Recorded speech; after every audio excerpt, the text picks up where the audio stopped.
dapat. Karena kan kadang-kadang kita kan harus tayamum di kereta, harus tayamum di pesawat misalnya, bagaimana. Tapi itu definisinya, tayamum itu mashul wajib. Nah, di dalam Maraqil Ubudiyah, Syekh Nawawi menjelaskan wa huwa rukhsah mutlaqan. Tayamum itu rukhsah, baik akibat karena airnya tidak ada, secara fisik memang airnya tidak ada, atau airnya tidak dapat digunakan syar'iyan. Jadi faqdul ma itu, tidak adanya air itu bisa karena dua sebab. Pertama, airnya memang tidak ada. Yang kedua, air ada, tetapi ada alasan tertentu yang mengakibatkan tidak boleh pakai air. Nah, menurut satu qaul di sini Syekh Nawawi menyebutkan itu rukhsah gitu. Nah, tetapi waqila azimah, sebagian ulama itu memberikan pandangan bahwa tayamum itu bukan rukhsah. Tayamum itu azimah. Nah, ini kan sesuatu yang baru ya. Mungkin untuk sebagian gitu. Tentu untuk para santri yang sudah membaca kitab itu tidak asing lagi. Apa bedanya rukhsah dengan azimah? Nah, sekarang kita akan coba jelaskan pelan-pelan.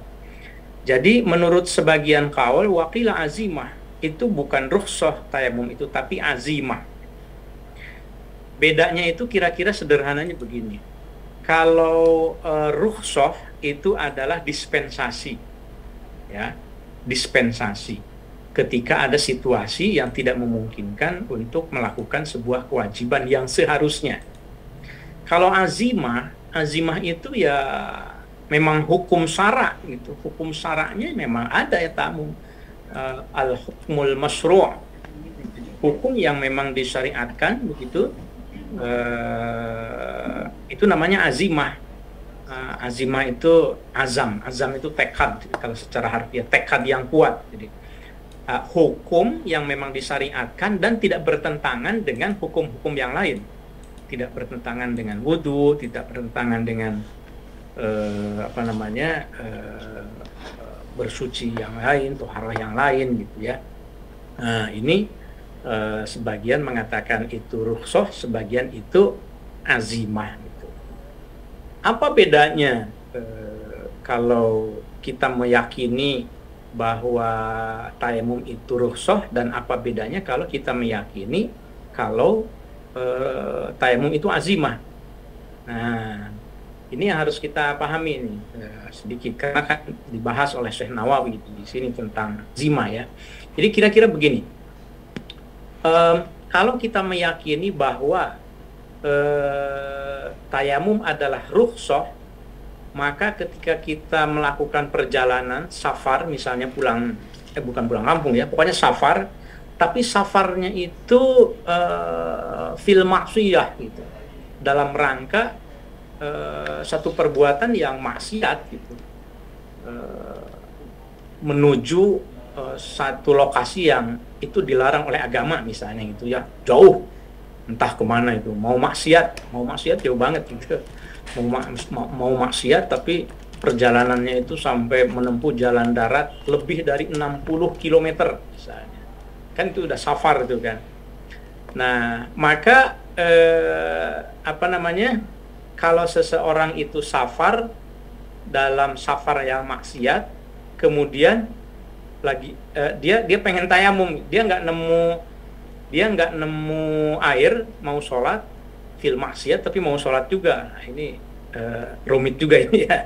Tapi saya mencontohkan kalau begitu ya, kalau terjadi seperti itu, ada kemaksiatan di dalam perjalanannya, tetapi dia mau sholat juga, tidak ada air, tapi lalu dia tayamum.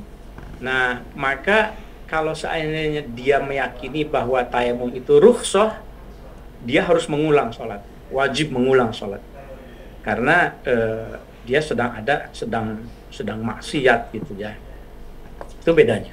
Kalau dia meyakini bahwa enggak, tayamum itu memang azimah gitu, tayamum itu memang ya satu aturan tersendiri gitu, kalau kita sedang melakukan perjalanan, mau perjalanannya itu fit ta'ah mau atau fil maksiyah, mau perjalanannya itu dalam kebaikan atau dalam keburukan, dalam kejahatan. Nah, kalau kita meyakini bahwa tayamum itu adalah azimah, itu ketentuan yang memang tersendiri begitu ya, bukan sebuah dispensasi, maka ketika dia melakukan perjalanan fil maksiyah pun lalu dia tayamum karena tidak ada air, lalu dia sholat, maka tidak ada kewajiban mengulang sholatnya, la i'adata alaihi, tetapi ia berdosa karena safarnya itu safarul maksiyah. Ini gambaran ya, karena di sini disebutkan tentang rukhsah au azimah, wakila azim. Wa rukhsah innama hiya isqatul qada. Ya. Di sini bahasanya bidali li sihhati tayammumil asi bisafari qabla taubati in faqadal ma hissan wa butlat tayammumi qabla in faqad syar'an. Ya. Penjelasan bebasnya tadi yang saya sampaikan gitu ya. Nah, kalau melihat apa yang tadi saya bacakan, berarti sebab-sebab dari tayamum itu ada berapa tadi ya? Tidak disebutkan 1 2 3 tapi ada 6 berarti. Fa in ajazta an isti'malil ma'i. Kalau engkau tidak bisa menggunakan air karena 6 sebab, maka tayamumlah. Silahkan tayamum ya. Yang pertama itu tadi kalau airnya tidak ada, tapi setelah mencari gitu, mencari air sampai masuk waktu sholat, bahkan sampai mau berakhir, dicari-cari tidak nemu juga, maka silahkan tayamum. Itu yang pertama. Yang kedua, auli udrin, atau karena udur min marodin, memang sakit. Ini yang barangkali sering sekali, entah kita misalnya dirawat, kemudian kulit kita tidak boleh kena air misalnya, atau apa begitu, sakit tertentu, ini udrin yang kedua ya. Atau udurnya bukan karena sakit, tetapi limani' minal wusuli ilaihi, jadi karena ada penghalang, ada air, tetapi untuk nyampe ke air itu ada sabah, ada binatang buas, ada harimau, atau mungkin ada ular atau buaya atau apapun lah ya. Pokoknya bayangkan ada yang menghalangi dan itu mengancam jiwa. Sedangkan hifdzun nafs, menjaga jiwa, itu adalah kewajiban kita ya. Jadi jangan sampai karena mau ngejar air untuk wudhu, tetapi melakukan sesuatu yang mengancam jiwa, itu tidak boleh. Lebih baik tayamum saja.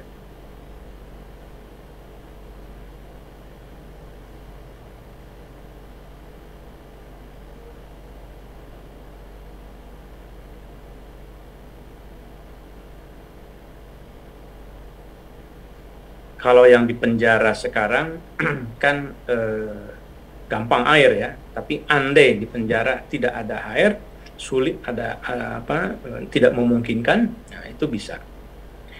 Nah, itu alasan kedua. Atau alasan yang ketiganya, ada air, kanal ma'ul hadir, tapi tahtaju ilahi li'atsika, hanya saja ada yang kehausan. Kamu haus, air ini kalau saya nggak minum, mati saya, lebih baik diminum. Auliat sirofiqika, atau teman kamu kehausan gitu, teman kamu kehausan, kalau airnya diminum maka temanmu mati atau sakit parah lah, dehidrasi gitu ya, maka berikan untuk minum. Kemudian kitanya tayamum. Itu alasan yang ketiga ya. Kemudian yang alasan berikutnya itu 4 berarti ya. Au kana mumilkan li ghairika wa lam yuba' illa bi aksar min samanil misli. Ada air tetapi dibisniskan oleh tengkulak sehingga airnya itu menjadi mahal sekali.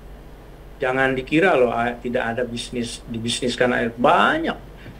Saya nggak tahu kalau sekarang ya. Dulu ketika saya masih di Jakarta Barat waktu itu di Grogol, tinggal di Grogol, itu air itu dijual di ini kan, dijual di jerigen-jerigen gitu ya ke rumah. Air bersihnya, karena air yang ini tidak bisa dipakai untuk mandi, untuk bersuci gitu. Jangan dikira di daerah-daerah lain di Indonesia tidak ada, pasti ada yang kesulitan air.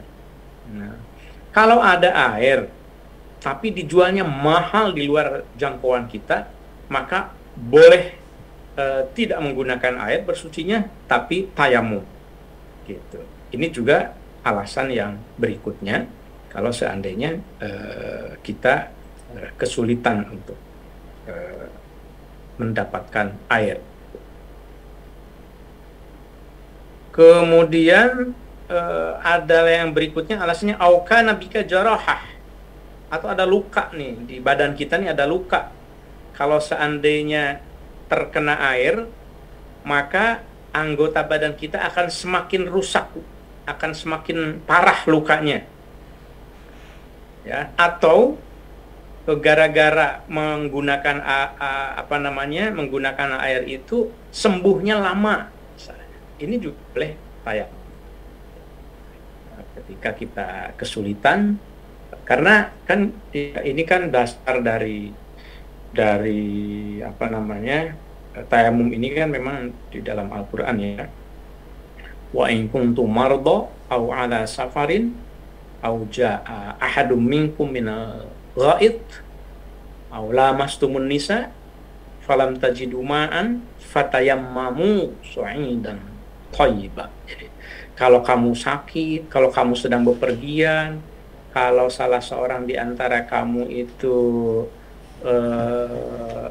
hadas kecil ataupun hadas besar, berhubungan suami istri misalnya, ikhtilam, yang kemarin itu mimpi keluar air mani, kemudian ya harus mandi besar begitu ya, tapi tidak ada air, fatayammamu su'idan thayyiban.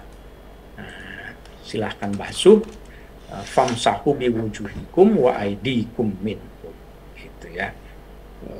Basuh wajahnya dan kedua telapak tangan. Tekniknya nanti akan kita baca di bagian berikutnya. Itu alasan yang berikutnya ya. Kalau luka. Kemudian kadang-kadang juga ada alasan kalau kita lihat itu ya, tayamum itu alasan karena cuaca yang dingin. Itu ada juga. Gitu. Cuaca yang dingin, yang kalau kita mandi misalnya dengan air itu, maka kita tidak akan kuat. Gitu. Itu juga boleh gitu ya, tayamum. Ada sebuah hadis dari yang kita baca tentang tayamum itu, bahwa Rasulullah itu pernah mengutus seorang sahabatnya untuk berperang gitu ya. Nah, lalu sahabatnya ini cerita itu, bahwa pada malam hari ketika melaksanakan tugas itu dia ikhtilam. Ikhtilamnya masih ingat ya, yang bab kemarin dalam bab mandi, salah satu yang menyebabkan junub itu ikhtilam. Ikhtilam itu mimpi keluar air mani. Gitu. Jadi bisa jadi mimpinya mimpi berhubungan suami istri, atau mimpi yang lain, tetapi pokoknya keluar air mani gitu. Mimpi melihat apa gitu, mungkin sebetulnya tidak melakukan hubungan suami istri di dalam mimpinya, tetapi dia melihat melihat tiang listrik mungkin. Tetapi tiba-tiba gairahnya muncul, kemudian begitu bangun ternyata dia keluar air mani. Harus diketahui loh basahnya itu ya. Basah itu biar bisa juga air kencing, bisa juga air mani. Jadi kalau air mani itu ada cirinya tentu saja. Harus tahu juga. Tentu buat anak-anak kita ini, buat ngasih tahu ke anak-anak kita tentu saja gitu ya. apa namanya, keluarnya itu tentu dengan kenikmatan lah begitu, dan biasanya itu sekali keluar. Nah, sahabat ini mimpi ihtilam. Padahal waktu itu malam lagi dingin banget gitu. Kemudian dia bingung nih mau sholat, tapi kalau seandainya menggunakan air itu lagi musim dingin, waduh ini nggak kuat gitu. Padahal besok mau berperang gitu. Lalu dia tayamum, kemudian sholat gitu ya. Sholat, ikut sholat subuh. Nah, kemudian dilaporkan kepada Rasulullah. Ini ada sahabat yang begini nih, dia ihtilam gitu, junub gitu, tetapi dia tidak wudhu, dia tidak mandi bahkan, karena dingin sekali airnya. Boleh nggak ya Rasul? Boleh. Boleh gitu. Apa namanya, itu sebuah rukhsah gitu.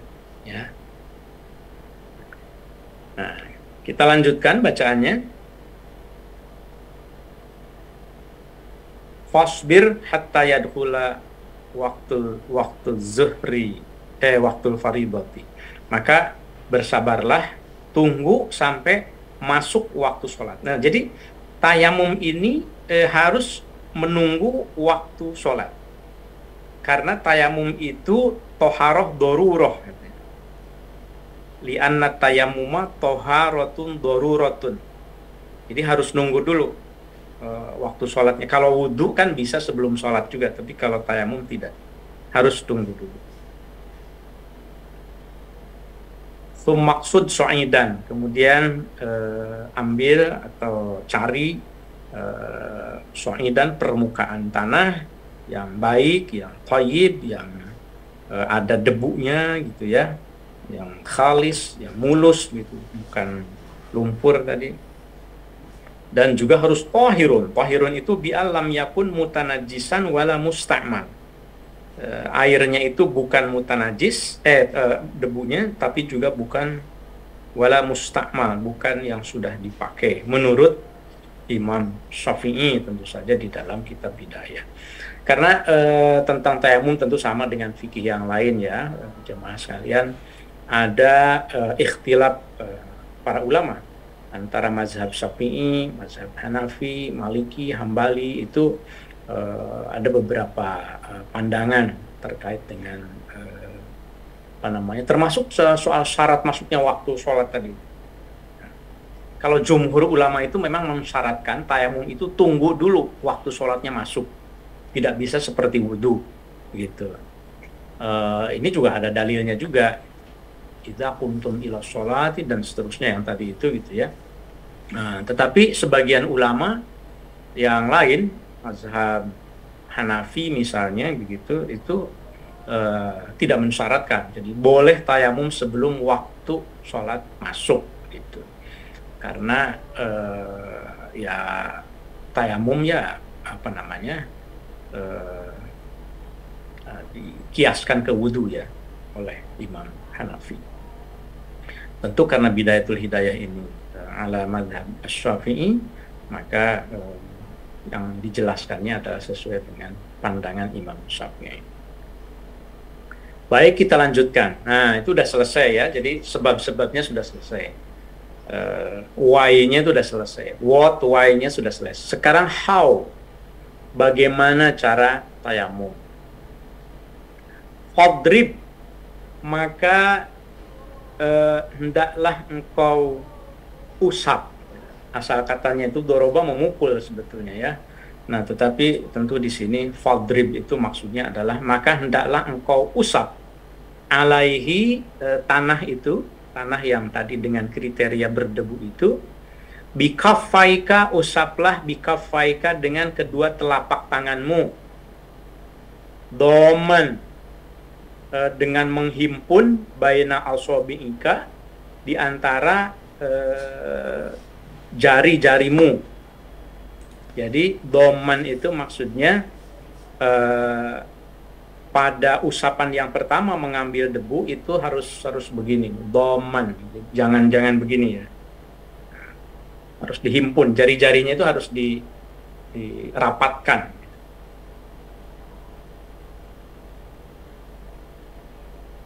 Mengambil debu yang pertama ini untuk wajah ya, karena kan tadi wajah dan kedua telapak tangan kan ya. Nah ini yang pertama ini untuk wajah terlebih dahulu, doman. Kemudian wanwi, dan niatlah engkau, hendaklah engkau niat istibahata fardis sholati, untuk membolehkan melaksanakan sholat fardu gitu. Jadi sholat ini harus diniatkan untuk membolehkan sholat fardu ya. Sebentar, saya ada tamu, saya bukakan pintu sebentar.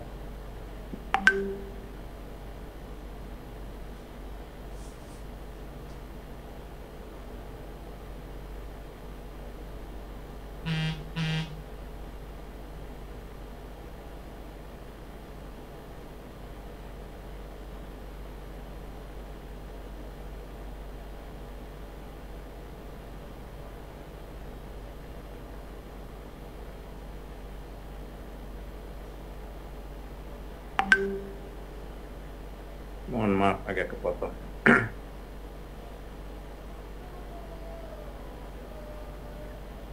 Kita lanjutkan. Bismillahirrahmanirrahim. Wanwi, dan niatlah engkau istibahata fardis sholati, untuk membolehkan sholat fardu. Jadi kalau niat tayamum itu berbeda dengan wudhu. Jangan niatnya itu lirof'il hadasi, untuk menghilangkan hadas. Tayamum itu tidak menghilangkan hadas, tetapi itu membolehkan sholat. Nah, itu bedanya. Makanya niatnya harus listibahatis sholati. Dan niat itu kalau wudhu kan ketika pertama kali air sampai ke wajah ya. Nah tetapi untuk niat tayamum ini ketika pertama kali mengambil debunya, air tanahnya, kemudian diusapkan ke wajah.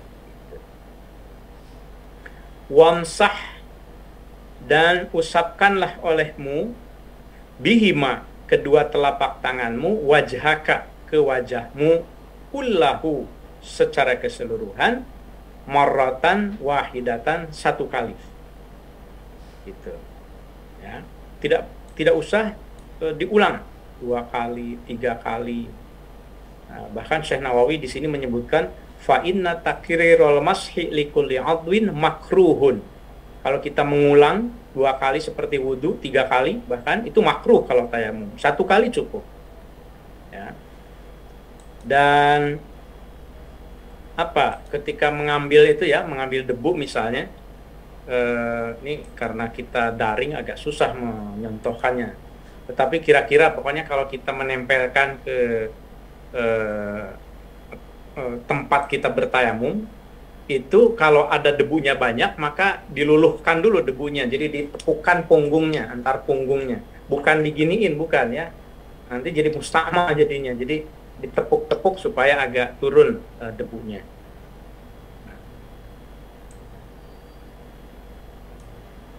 Kemudian wala tatakallaf, dan janganlah engkau menyusahkan diri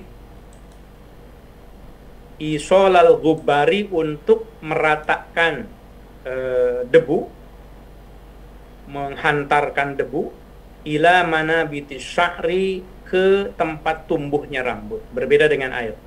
Jadi tidak usah debu itu dimasukkan ke rambut atau ke kumis misalnya. Kalau kumisnya Pak Yatno misalnya gitu ya, itu jangan dikasih debu itu.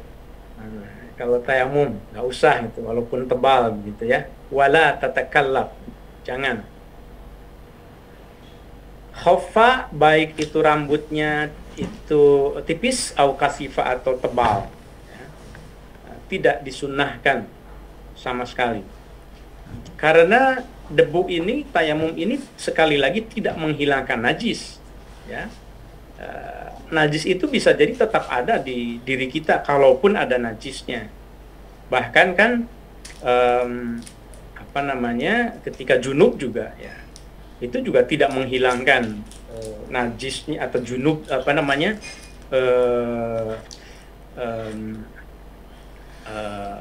sesuatu yang melekat pada diri kitanya, hanya boleh sholat saja itu. Makanya niatnya nawaitu tayamum listibahatis sholat, untuk membolehkan sholat. Sumanza, kemudian lepaskanlah olehmu khotamaka, cincinmu, batu akiknya, cincinnya itu harus dilepaskan, khotamaka.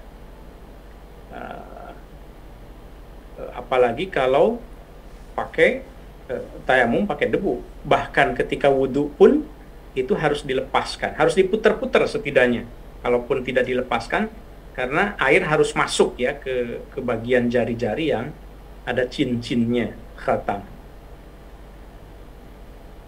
Di zaman dulu sudah ada juga orang pakai khatam, berarti kan, cuma batunya nggak tahu batu yang seperti apa.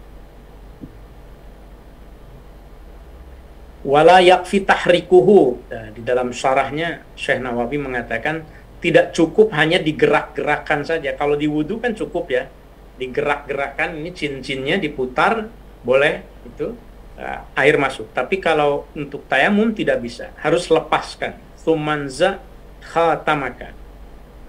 Setelah itu wadrib, dan kemudian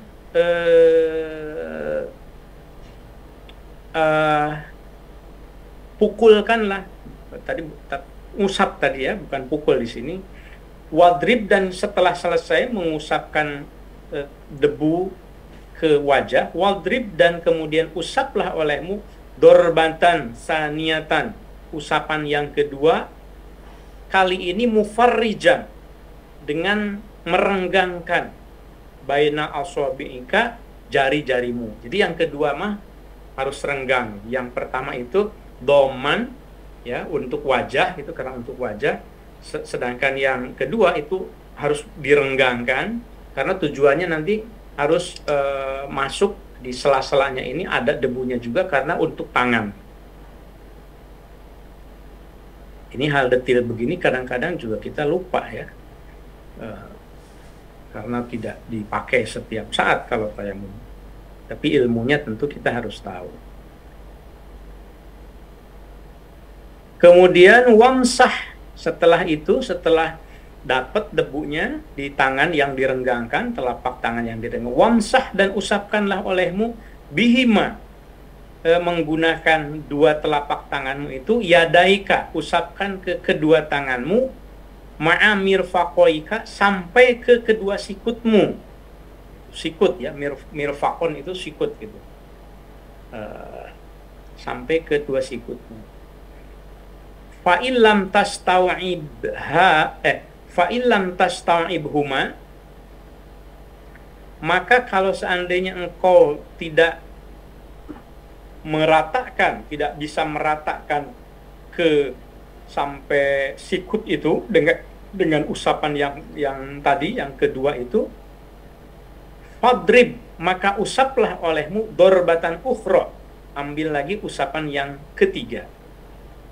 Kalau seandainya debu yang sudah dipakai itu, waduh, rasanya kok tidak cukup tadi ya gitu, boleh mengambil lagi yang ketiga.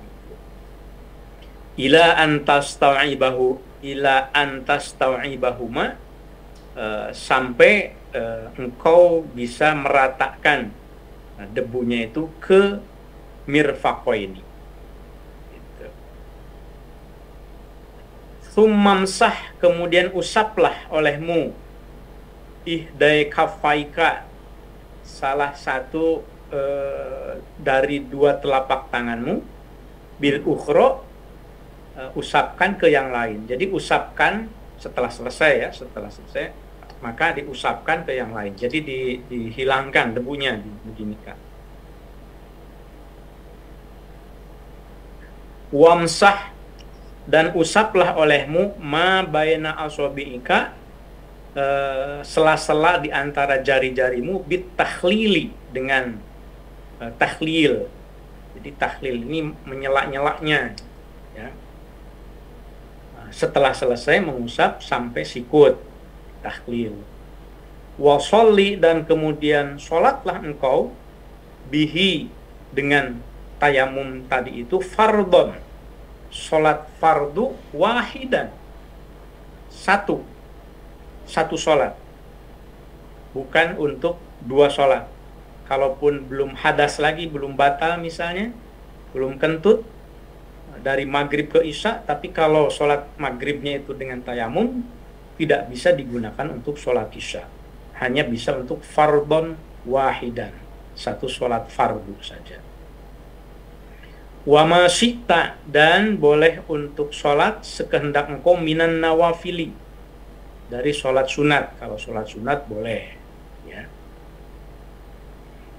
Fa in aradta, maka kalau engkau berkehendak fardhon, untuk melaksanakan sholat fardu sanian yang kedua, fastanif, maka hendaklah engkau memulai lahu untuk sholat yang kedua itu tayammuman, bertayamum akhoro, yang lain.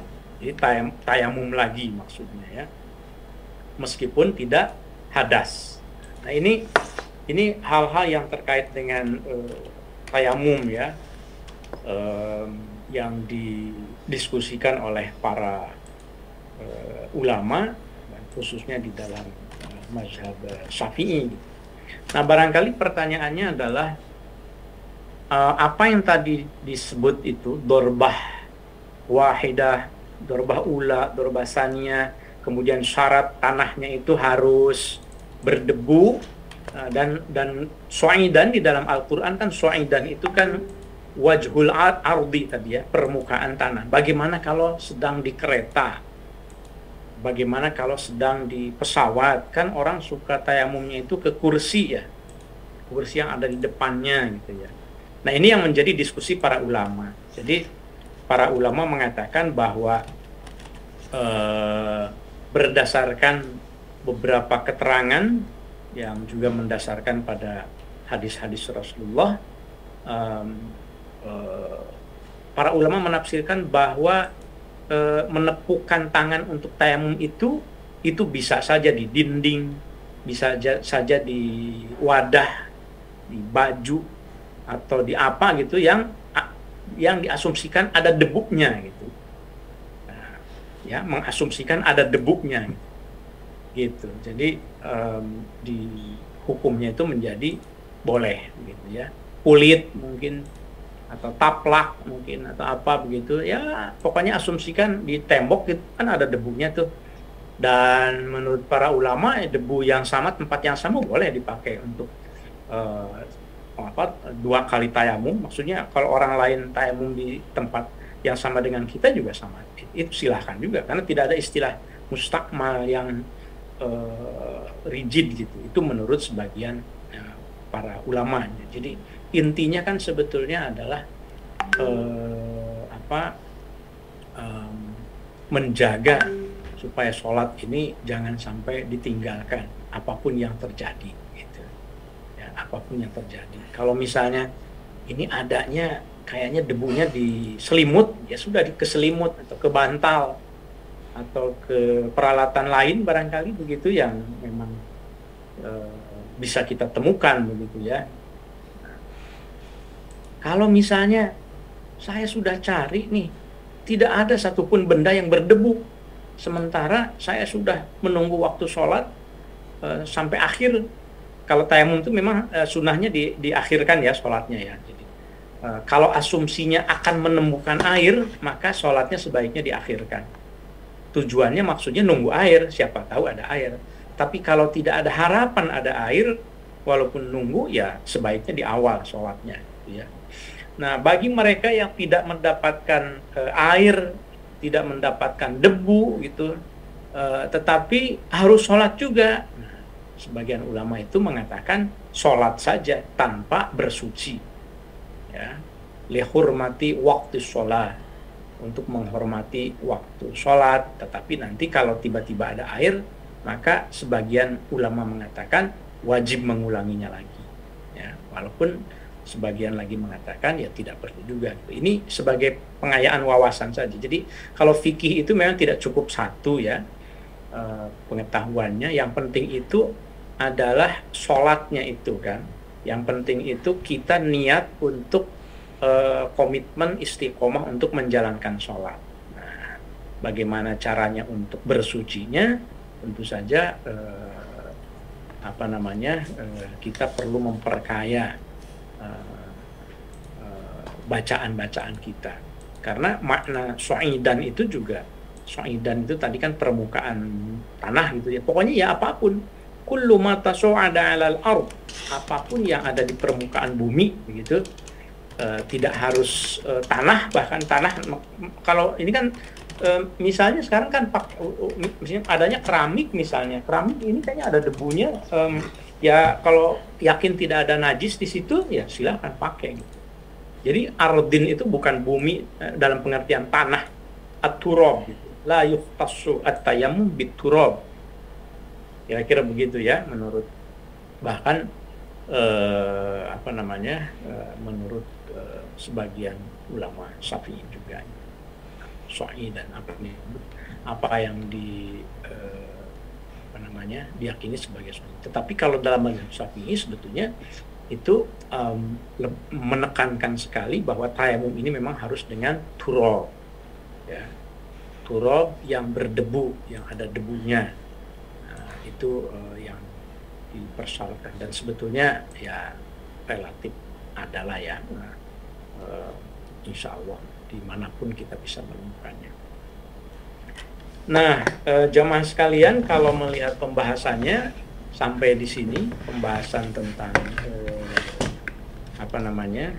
tayamum ini di dalam adab-adab tayamum, memang di sini tidak disebutkan ya apa yang membatalkan tayamum misalnya, karena memang ini bukan kitab fikih murni, ini kan lebih pada etikanya, lebih pada pendekatan doa spiritual, kadang-kadang juga begitu ya, tidak semata-mata. Mungkin di dalam kitab-kitab fikih yang lain kita bisa menemukan hal yang membatalkan tayamum itu ya, termasuk semua yang membatalkan wudu barangkali, itu juga membatalkan tayamum gitu ya. Atau yang paling jelas ketika tayamum ada air, maka tayamumnya udah jelas batal gitu. Kalau seandainya ada air ya, ketika misalnya tayamum karena dingin misalnya, tiba-tiba cuaca berubah, ya tidak dingin lagi, ya, maka itu juga batal tayamumnya. Kira-kira begitu ya. Saya kira demikian, Ustaz Suma, mungkin untuk pembahasan tentang tayamum ini cukup pendek memang ya, tidak terlalu panjang. Saya tidak ingin lanjutkan dulu karena ini berikutnya itu ada adabul khuruji ilal masjid, agak berbeda ya, etika keluar menuju masjid. Nah, ini agak berbeda. Kita cukupkan saja dulu sampai sekian, tidak harus sampai jam 3 juga. Kalau memang sudah selesai kita cukupkan. Kalau ada sedikit pertanyaan atau diskusi yang lain mau menambahkan juga mangga, silakan. Terima kasih. Baik, syukran jazilan Kiai. Mungkin dari Bapak Ibu atau wali santri yang hadir, alhamdulillah hadir, ada wali santri Kiai. Oh ya, alhamdulillah. Dipersilakan jika ada yang ingin ditanyakan. Ustadz Ahmad Murdiansa dari MTS, silakan. Langsung saja, silakan. Ya. Masih di mute, Ustadz. Selanjutnya nanti Pak Yatno. Ustadz Tanzih, apakah bisa dibantu dibuka, Ustadz? Ininya, mikrofonnya.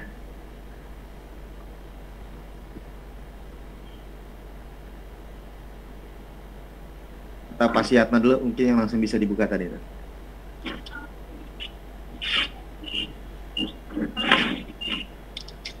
Oke, saya sudah bisa, Ustadz. Ya, silakan Pak Yatno. Baik. Assalamualaikum warahmatullahi wabarakatuh. Waalaikumsalam. Pak Prof. Oman yang saya muliakan, dan juga Bapak Ibu wali santri dan juga dewan guru yang dimuliakan Allah Subhanahu wa taala. Mungkin pertanyaan saya ini sifatnya pertanyaan dari orang awam Pak Kiai ya. Karena tentang ilmu agama tentunya saya itu masih sangat dangkal ya. Saya bukan alumni pesantren, saya juga bukan mengajar di kajian Islam, jadi barangkali ilmu saya masih sangat dangkal sekali. Makanya pertanyaan saya barangkali eh apa ya, cuma mohon jangan ditertawakan lah gitu karena masa belum tahu gitu. Jadi begini, Prof, saya ini memang sering melakukan perjalanan dan kadang-kadang di suatu tempat itu apa sih, pernah saya suatu saat akan melakukan sholat tetapi ada air, tapi airnya itu saya lihat walaupun jumlahnya banyak ya, dari baunya pun juga sudah nggak meyakinkan bahwa itu air yang bisa saya pakai buat berwudu gitu kan. Terus pada saat itu saya berinisiatif untuk melakukan tayamum karena memang waktunya sudah menjelang maghrib, itu waktu itu dari sholat asar gitu. Nah pada saat ya taruhlah itu di rest area lah begitu ya. Terus di dekat saya memang ada semacam toko yang memang sudah tidak terpakai, di situ ada debu. Tapi kembali saya agak ragu juga, ini debu kira-kira ini enggak ya bebas dari najis atau enggak ya? Saya pakai tayamum ini, terus sholat saya kira-kira nanti sah atau tidak, itu terbersit bayangan seperti itu gitu Pak Kiai ya. Ini barangkali apa namanya pertanyaan saya ini, ya saya yang belum tahu saja barangkali begitu. Terima kasih. Assalamualaikum warahmatullahi wabarakatuh. Waalaikumsalam warahmatullahi wabarakatuh. Iya. Terima kasih Pak Yatno, pertanyaannya sangat mewakili saya kira ya. Jadi untuk menghilangkan keraguan itu memang kita bila ilmi harus mengetahui ilmunya, ilmu untuk mengidentifikasi air itu suci mensucikan atau tidak. Tadi misalnya digambarkan ada air yang di rest area bau misalnya gitu ya, baunya tidak enak sehingga ragu. Nah, untuk bersuci itu pastikan saja air ini tohir mutohir tidak, suci dan mensucikan tidak. Beda antara air bau dengan suci mensucikan. Ya, kalaupun bau, tetapi air itu dari keran misalnya, ya mengalir, bukan air di satu kobokan, maka itu suci mensucikan. Karena air itu suci mensucikan, maka dia tidak menjadi penghalang sehingga kita bertayamum, kecuali kalau kita punya penyakit tertentu. Misalnya kalau kita terkena air yang semacam itu, mungkin kita jadi sakit misalnya gitu ya, dan itu sudah semacam alergi begitu. Maka itu berarti ada limani'in li'udrin, ada penghalang udur yang menyebabkan kita tidak boleh kena air itu. Tetapi kalau seandainya airnya itu suci, maka ya kita berwudu dengan air itu. Gimana dong kumurnya? Nggak usah kumur kalau ragu-ragu. Karena wudu itu yang wajibnya itu kan mengusap wajah, kemudian tangan, kemudian kepala, kemudian kaki. Semuanya itu kan lahir gitu ya. Jadi patokannya adalah airnya suci mensucikan atau tidak, dan udur atau tidak kitanya. Tadi di bagian awal itu udur itu pertama ada karena tidak ada air, yang kedua ada air tetapi ada penghalang yang tidak memungkinkan, tapi bukan perasaan penghalang itu ya. Kalau hanya duga-dugaan perasaan, oh kayaknya saya ragu deh, tinggalkan yang ragunya. Cara meninggalkannya itu identifikasi airnya termasuk kategori suci mensucikan atau tidak. Lalu kalau misalnya menggunakan terpaksa memang harus bertayamum, kemudian di tembok, maka ya tentu pilih tembok yang tidak kena najis, tidak ada najis di situ. Ya, kalau misalnya jangan-jangan ini pernah kena najis, jangan-jangan lagi, nanti ragu lagi. Jadi harus lihat saja secara lahirnya. Faktanya itu ada najis atau tidak. Kalau ada kotoran ya jangan, tapi kalau tidak ada maka da'ma yaribuka ila ma la yaribuka, tinggalkan yang membuat engkau ragu menuju yang tidak ragu. Pada dasarnya begitu ya Pak Yatno. Ya, terima kasih Pak Kiai. Selanjutnya ada Bu Barkah nih dari MTS. Silakan Bu Barkah. Silakan Bu Barkah. Assalamualaikum warahmatullahi wabarakatuh. Izin bertanya Pak Kiai, ini kaitan tayamum dengan salat qasar ya Pak. Salat qasar. Iya. Ketika dalam perjalanan untuk sekarang ini terjadi kemacetan yang luar biasa ya, sampai diperkirakan misalnya hanya setengah jam nyampe rumah gitu ya. Ternyata kemacetan yang ini kita kan dalam keadaan sangat darurat gitu ya. Apakah masalah ini bisa dikosor, terutama ketika hari Lebaran itu Pak Kiai ya, cukup repot untuk mencari masjid, apalagi di jalan tol gitu ya. Di jalan tol ini bisa berjam-jam gitu, padahal terutama saya sampai rumah itu di Cikampek atau Purwakarta itu hanya ditempuh bisa 1,5 jam tol sekarang gitu ya.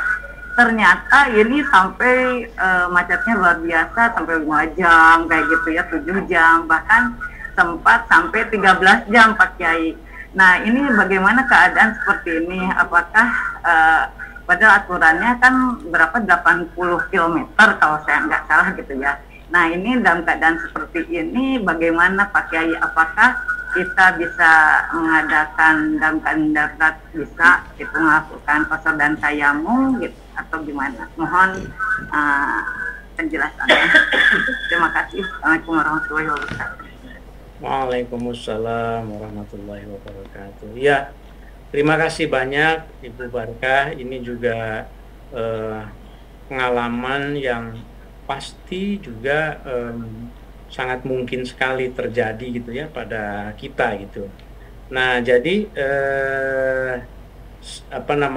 kalau merujuk pada apa yang dijelaskan di sini, bahwa tayamum itu memang untuk fardhon wahidan. Jadi satu sholat fardu gitu ya. Ketika dalam safar seperti itu, maka ya sholatnya tidak perlu dijamak. Kalau nanti misalnya udah lagi di perjalanan, kemudian masuk waktu sholat lagi begitu, maka kita bisa bertayamum lagi tanpa perlu mungkin ke rest area atau ke ke tempat yang tumak ninah begitu misalnya gitu. Maka kita kan mungkin kalau tayamum itu entah ke dinding mobilnya, kan bisa pada dasarnya ini kan rukhsah gitu ya, bisa di mana saja begitu. Tapi kalau misalnya menurut pertimbangan itu memang susah banget gitu, tidak bisa banget gitu. Nah ini saya harus mencari penjelasan yang lebih detail ya terkait dengan ini. Tetapi kalau sejauh yang saya baca di dalam kitab-kitab fikih sejauh ini, memang itu yang dibolehkan itu sholat sunnah, ya, sholat sunnah yang dibolehkan dibarengkan dengan tayamum, gitu. Maksudnya dengan satu tayamum gitu. Kalau bermaksud untuk melakukan sholat fardu yang kedua itu, walau manduron bahkan, walaupun sholat itu sholat yang dinadarkan, ya, itu tetap harus memulai dengan tayamum yang kedua gitu. Tayamum lagi dilakukan seperti yang pertama tadi. Nah, saya kira begitu Bu Barkah ya untuk soal tayamum ini. Makasih Pak. Ya, baik Kiai, ada 2 pertanyaan di chatroom nih Kiai. Ya. Yang pertama dari Pak Ardi. Dalam mazhab Maliki ada kebiasaan untuk meletakkan batu di dalam masjid. Apakah itu berfungsi untuk tayamum Kiai? Mohon penjelasannya. Nah, ini ada batu ya, ada batu. Ya, batu di dalam masjid. Dalam mazhab Maliki. Untuk tayamum. Saya tidak tahu ya, kalau di masjid itu ada air ya, tidak ada alasan sebetulnya itu untuk tayamum ya. Saya tidak tahu kalau apakah diasumsikan kalau airnya habis misalnya gitu ya. Mohon maaf Pak Ardi, saya tidak bisa menjelaskan secara detail nih, karena ini pengalaman empirik berarti. Jadi ada satu kebiasaan, menurut saya membaca sebetulnya beberapa mazhab ya untuk soal tayamum ini, tapi ini saya kira lebih pada tradisi barangkali ya, karena di dalam kitab-kitab itu tidak ada penjelasan misalnya sediakan batu misalnya atau apa, bahkan batu itu bukan untuk tayamum. Biasanya batu itu, ini juga batunya nggak tahu nih yang dimaksudnya apakah batu kecil begitu untuk istinja begitu ya, untuk mungkin kalau tidak ada air kemudian bersucinya dengan batu, atau batu besar gitu untuk diusap. Nggak tahu nih Pak Ardi maksudnya, tapi saya yakin ini lebih pada kebiasaan tradisi ya, bukan sesuatu yang disyariatkan misalnya. Wallahu alam, tentu saja mungkin saja ada yang bisa menjelaskan secara empirik seperti ini. Baik Kiai, selanjutnya Kiai dari pengurus Yayasan Islam Alhamidiyah di Surabaya nih Kiai. Oh ya, alhamdulillah. Ada Bu Indrawati. Bu Indrawati. Assalamualaikum Ustadz Oman, kalau di kereta itu kan masih ada air, jadi bolehkah melakukan tayamum? Bagus pertanyaannya. Jadi kalau ada air tidak ada alasan untuk bertayamum gitu. Li faqdil ma'i alasannya itu ya, karena tidak adanya air. Kalau di kereta itu sekarang, apalagi kereta sekarang enak-enak begitu ya, walaupun yang ekonomi ada airnya. Tapi ada kalanya di dalam kereta itu air itu habis.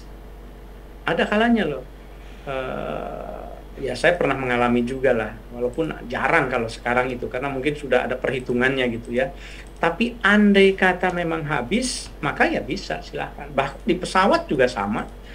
Di pesawat itu lihat saja situasinya, mungkin atau tidak menggunakan air.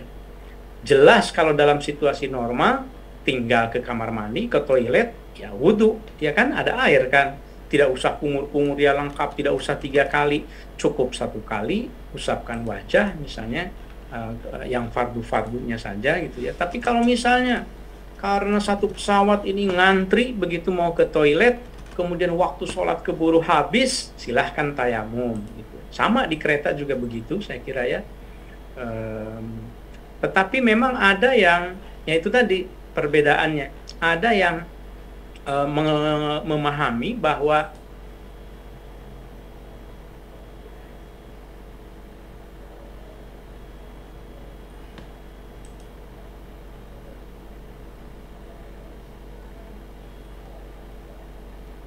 gitu ya, untuk membolehkan sholat selain dari wudhu.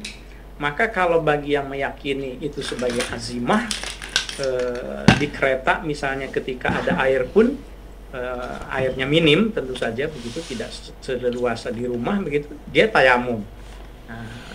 Dia meyakini bahwa tayamum ini ya boleh dilakukan ketika safar misalnya gitu ya, karena tayamum bagi dia azimah gitu. Tetapi seperti yang dijelaskan di sini, kalau mazhab Syafi'i di sini khususnya yang dibahas di dalam Bidayah dan Maraqil Ubudiyah itu ya lebih ke rukhsah gitu. Disebutkan itu kira-kira wal asah itu. Yang lebih sahnya itu tayamum itu adalah rukhsah. Kalau rukhsah dispensasi, maka tidak berlaku ketika ya airnya itu ada gitu. Semaksimal mungkin. Saya kira begitu ya Bu Indrawati. Terima kasih banyak ini ya, dari Jamaah Alhamidiyah di Surabaya. Baik Pak Kiai, Pak Murdiansah apakah jadi bertanya? Tadi sempat raise hand.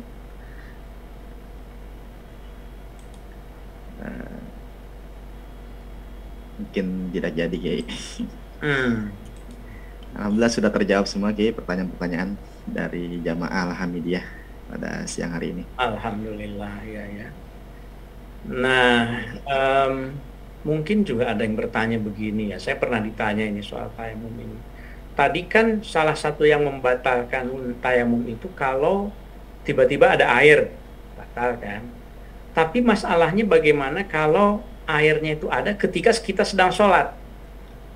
Jadi kita ini tayamum, kemudian kita sholat, ya kan. Ketika sholat itu tiba-tiba ada air, pucuk air atau hujan misalnya, kan boleh kan wudhu dengan air hujan begitu ya.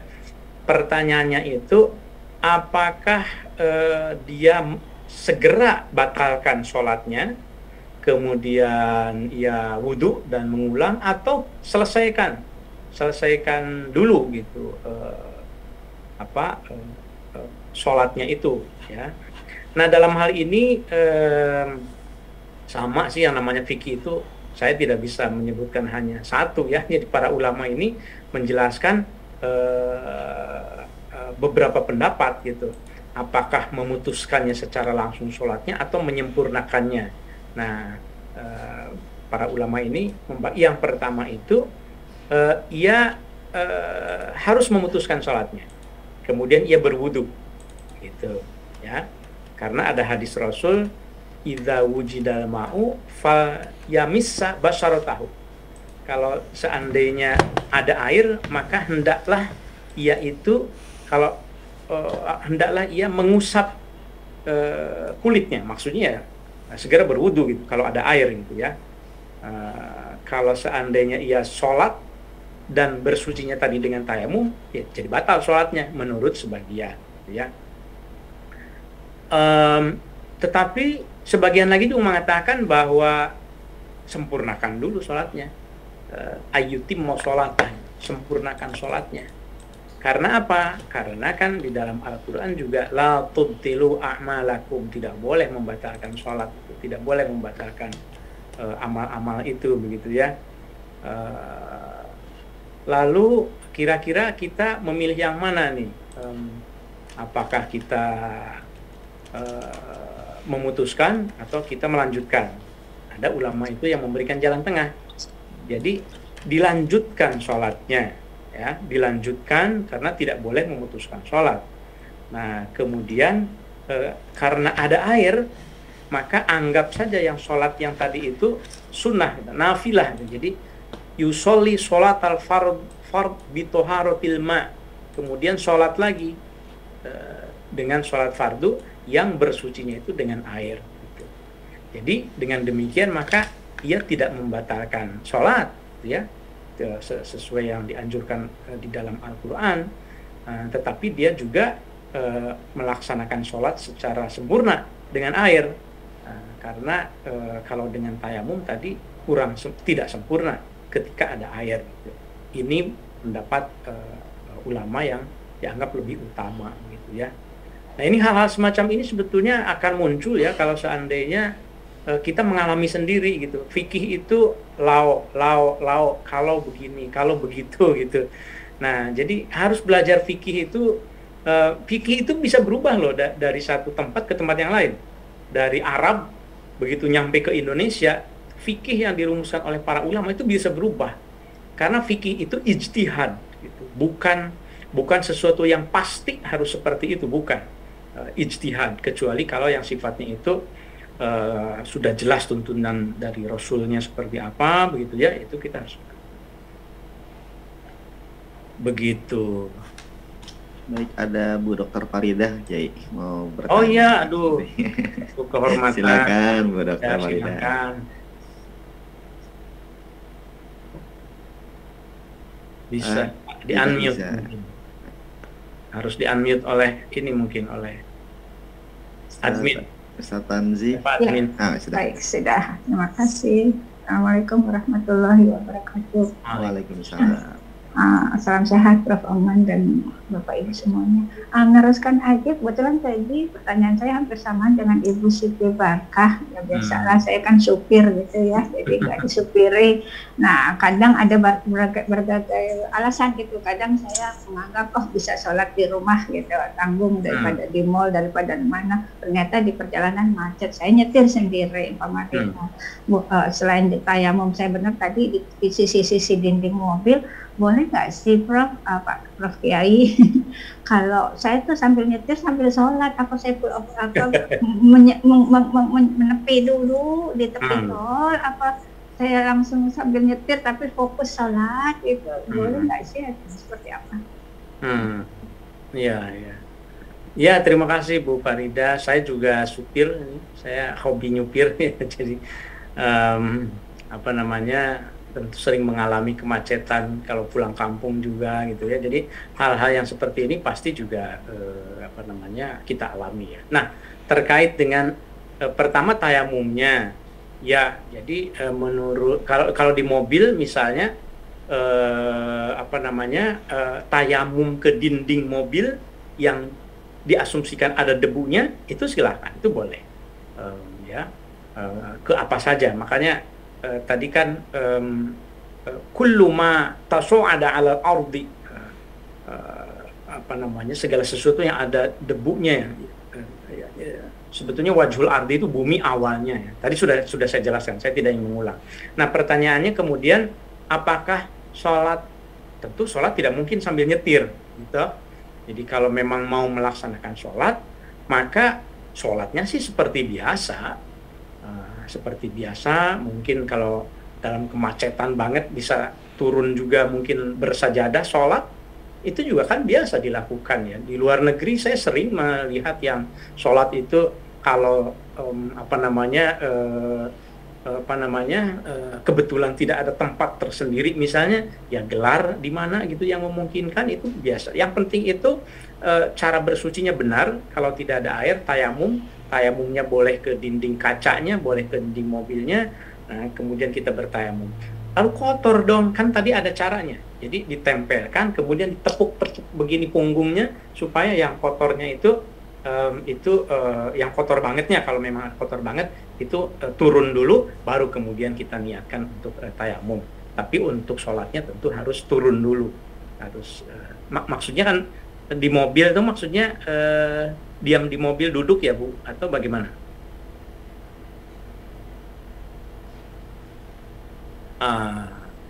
Di mute lagi ya. Oh, ini mute-nya oleh adminnya. Oke, baik. Iya, jadi saya ngebayang, andai kata saya di tol udah hampir maghrib, udah mau habis masa asarnya, apakah saya mesti menginggir di tepi tol lalu saya sholat? Karena saya pikir kan faktor keamanan daripada ketinggalan sholat kan, terus faktor keamanan gitu ya di tepi. Masa ini saya beberapa kali terjadi ini gitu di tol gitu, macet.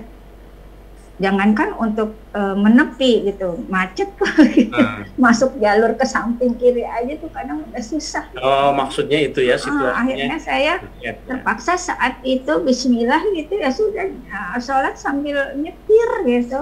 Jadi ya saya tidak punya kekuatan untuk ke kiri karena macet, dan juga di tol masa saya menggelar ada sih, pasti ada maksudnya karena ada di mobil.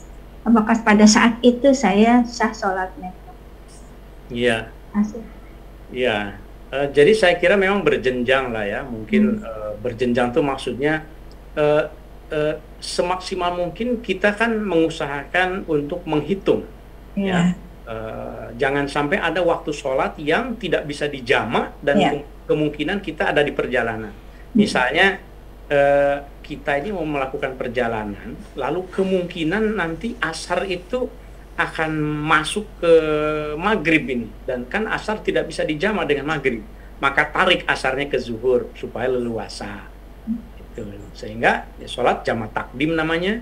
Kalau sudah jama takdim, kemudian kita melakukan perjalanan meskipun mungkin kurang dari 60 kilo ya, tetapi dalam keadaan macet yang luar biasa, tidak bisa kemana-mana, tapi juga tidak bisa turun karena sebetulnya berjalan, maka ketika maghribnya itu tidak keburu sholat, tarik maghribnya itu ke isya ya, tidak sholat maghrib, nanti saja sholat isya, jamak takhir berarti ya, dalam keadaan yang sulit itu begitu. Jadi intinya tidak boleh sampai meninggalkan sholat. Apapun yang terjadi begitu. Jadi apakah ditarik gitu atau gitu. Nah, itu pilihan yang tadi yang disampaikan Bu Farida itu memang lebih ekstrim lagi. Bagaimana kalau seandainya kita itu belum sholat asar, belum ditarik ke zuhur, kemudian ternyata ada situasi tak terduga, nyampe ke masuk waktu maghrib begitu, padahal belum sholat. Nah, gitu ya. Nah, ini lakukan yang paling mungkin dilakukan. Kalau mungkin dilakukan turun, karena itu kan asumsinya ekstrim banget tuh kemacetannya juga. Kalau dimungkinkan turun, misalnya untuk sholat, apalagi misalnya ada rest area, silahkan gitu. Tapi kalau misalnya tidak bisa, ya sholat seperti halnya di pesawat saja. Tapi ini ekstrim ya, ekstrim banget gitu ya. Saya tentu sangat menekankan supaya pelajari ilmu untuk menjamaknya, menjamak takdim, jamak takhir, termasuk tayamum. Kalau itu sudah maksimal dilakukan, kita masuk juga pada keadaan yang sulit, maka lakukan yang mungkin dilakukan. La yukallifullahu nafsan illa wus'aha. Allah tidak membebani seseorang di luar kemampuannya. Pada akhirnya kembali ke situ. Cuma yang bisa mengukur sampai mana batas kemampuan kita itu ya kita sendiri. Yang penting jangan mutahawin. Mutahawin itu menganggap enteng yang kemarin itu. Menganggap enteng yang sunnah saja tidak boleh, apalagi yang wajib gitu ya, harus penuh perhitungan. Saya kira begitu. Terima kasih. Baik, terima kasih Prof. Kiai. Terima kasih Bu Farid. Baik, Kiai, ada satu lagi dari Ustadz Ridwan. Apakah masih ada waktu? Ini jam masih 5 menit ya, silakan. Baik. Dari Ustadz Ridwan, salah satu penyebab tidak diperbolehkannya tayamum adalah ketika perjalanannya memiliki motif maksiat, sebagaimana telah dijelaskan pertanyaannya. Pertanyaannya, mengapa dalam Syafi'iyah membuat perbedaan antara maksiat di safar, maksudnya tidak boleh tayamum, dan maksiat fis safar masih dibolehkan tayamum? Iya. Saya kira ada satu paradigma ya, satu cara berpikir Imam Syafi'i yang sangat mewarnai fatwa-fatwanya dalam keseluruhan, fatwa-fatwa fiqhiyahnya, yaitu paradigma atau prinsip cara pandang ihtiyat, hati-hati gitu. Jadi Imam Syafi'i itu memang lebih ihtiyat, saya kira lebih hati-hati ya. Saya pernah mencontohkan kan ketika transaksi sahnya jual beli misalnya ya, akad jual beli itu juga kan sampai harus dengan ijab kabul lah kira-kira begitu. Termasuk juga yang soal tayamum ini, memilih untuk membedakan yang safarnya maksiat atau tidak. Saya kira yaitu alasannya karena memang ada ihtiyat, ada kehati-hatian di dalam merumuskan. Kalau memang mungkin lebih ihtiyat, lebih hati-hati, kenapa tidak begitu? Termasuk misalnya ketika menafsirkan la mastumun nisaa misalnya gitu ya, di dalam ayat Al-Qur'an yang juga menjadi dalil tayamum juga kan. Wa in kuntum mardo aw ala safarin aw jaa ahadum minkum minal ghaid aw la mastumun nisaa. Kata lamastum ini kan menurut Imam Syafi'i kan bersentuhan ya, laki-laki dan perempuan. Nah, tentu yang ajnabi, yang bukan muhrim ya. Tetapi menurut mazhab yang lain kan enggak. Lamastum di sini berhubungan suami istri begitu. Jadi saling menyentuh gitu, lamastum saling menyentuh, bukan sekedar sentuhan. Itu mengapa dalam mazhab Syafi'i lebih hati-hati batal wudu kalau sentuhan antara laki-laki dan perempuan gitu ya. Bahkan ayah saya itu kalau misal saya masih ingat karena sering gitu ya, kalau udah wudu mau sholat ayah saya terus ibu saya menyentuhnya itu marah gitu.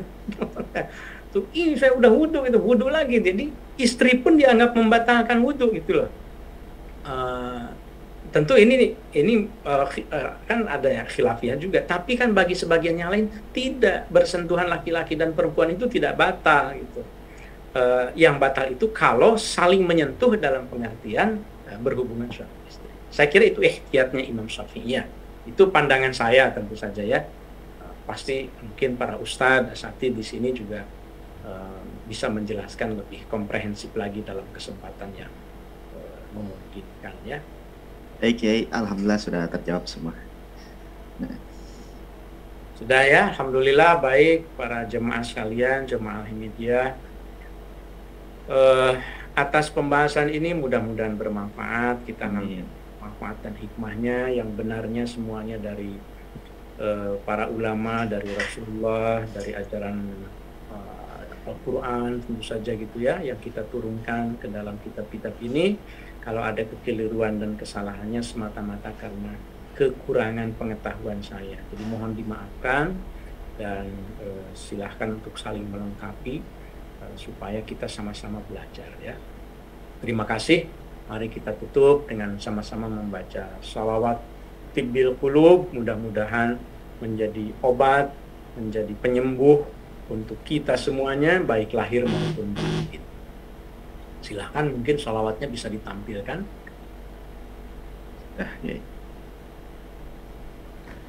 Allahumma sholli ala sayyidina Muhammadin tibbil qulubi wa dawaiha wa afiyatil abadani wa shifaiha wa nuril absar wa وعلى آله وصحبه وسلم اللهم صل على سيدنا محمد طب القلوب ودوائها وعافية الأبدان وشفائها ونور الأبصار وضيائها وعلى آله وصحبه وسلم اللهم صل على سيدنا محمد طب القلوب ودوائها وعافية الأبدان وشفائها ونور الأبصار وضيائها وعلى آله وصحبه وسلم اللهم صل وسلم صلوا عليه. Terima kasih. Assalamualaikum warahmatullahi wabarakatuh. Waalaikumsalam warahmatullahi wabarakatuh. Terima kasih Pak Kiai, Bapak Ibu semua, Bapak Ibu wali santri. Assalamualaikum. Pak wali santri juga. Yang dari Surabaya, terima kasih hadir. Waalaikumsalam.